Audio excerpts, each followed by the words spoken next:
Hi, everyone. This week's readings were very powerful, so I'll try to condense my thoughts and synthesize them in a way that's understandable. The first thing I really appreciated was just the understanding of the language between prejudice, discrimination, and oppression. Because I think in lots of conversations, the reverse racism or reverse sexism argument comes up in that natural defensiveness. And that it gives me a different way to explain that, and I thought about, okay, what are some examples that could prove how really under the surface this is until we really think about it and realize it. So the first thing that came to mind was I thought about when Donald Trump took the stage to accept the nominations, and he had 3 different sets of children. Now, I'm divorced, that's fine to remarry and have children, but he had that. His wives were younger and younger, and he had several things that were said, and specifically about women and captured on tape, but yet he was still there. So I thought about what would it have looked like if Barack Obama, a black man, had come to the stage with 3 different sets of children, with wives that got younger and younger, and with recorded tapes denigrating women. The answer is he would not have gotten there. So I think that's an example that's pretty obvious. I think another thing is when you looked at the behavior of the people in the hearings for Brett Kavanaugh, there was so much emotion displayed with Brett Kavanaugh, Lindsey Graham, and Donald Trump does this all the time with this sort of kind of almost tantrum behavior.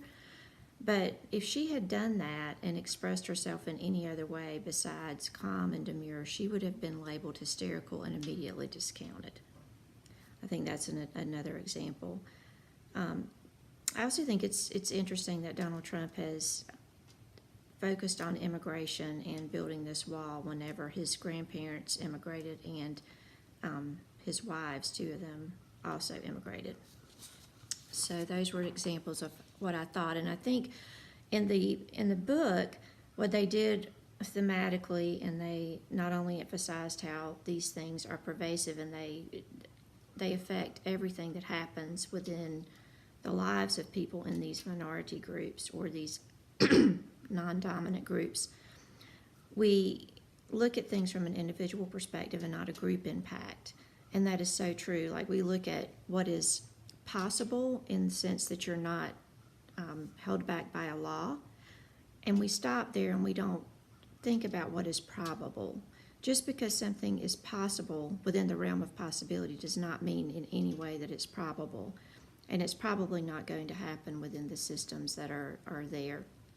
And I think that's why the poor buy lottery tickets, right? Like, we know really what is possible, but it's not probable. It's not going to happen within the system that we have.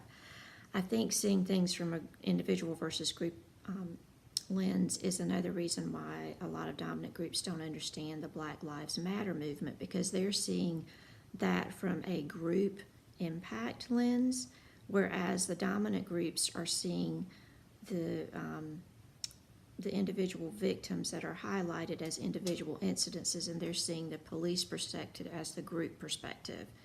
So I thought that was interesting. I think another example of things that are right around us that we don't see, a good example is the sex trafficking in Wilmington and how it is so pervasive.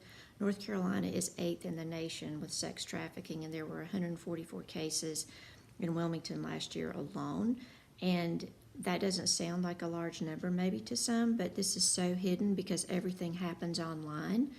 And a lot of the victims are between 12 and 14 years old, and many of them come from, or most of them come from poverty, broken homes, and are the product of these systems that are in place. So the way and I don't think we would have not seen this problem if it was basically predominantly boys. I know some boys are involved, but if it was a problem that was predominantly with boys, I think it would have been dealt with and more visible. And how are we fighting that? Well, the most effective ways, again, are in community, because you have to have medical professionals. There was an article in the newspaper that said 87% of these girls had seen a medical professional and they didn't notice the signs. We have to have medical professionals and hairdressers. These perpetrators pay in cash and make appointments for these girls, and they go to different salons. So we have to teach the hairdressers what to look for.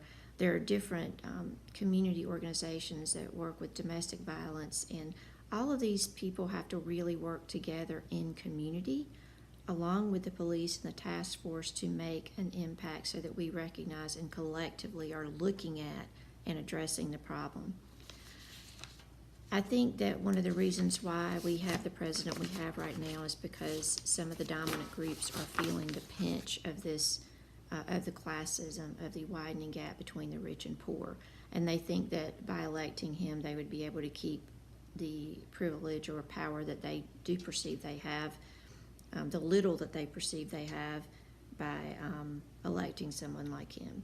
But if you look at how the gap continues to widen, you're going to see how everyone has to band together. It's a lot of the people in the dominant groups versus the minoritized groups. If we don't band together, then it's really going to be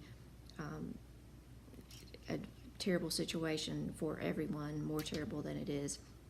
So the one thing that I thought about that was really good, Ruth Bader Ginsburg said, she quoted Sarah Gimke, which she was an abolitionist and about women's rights, and she said, "I don't ask that you do me any favors, I just ask that you get your foot off my neck so that I can stand upright." So I think that's what we need to focus on.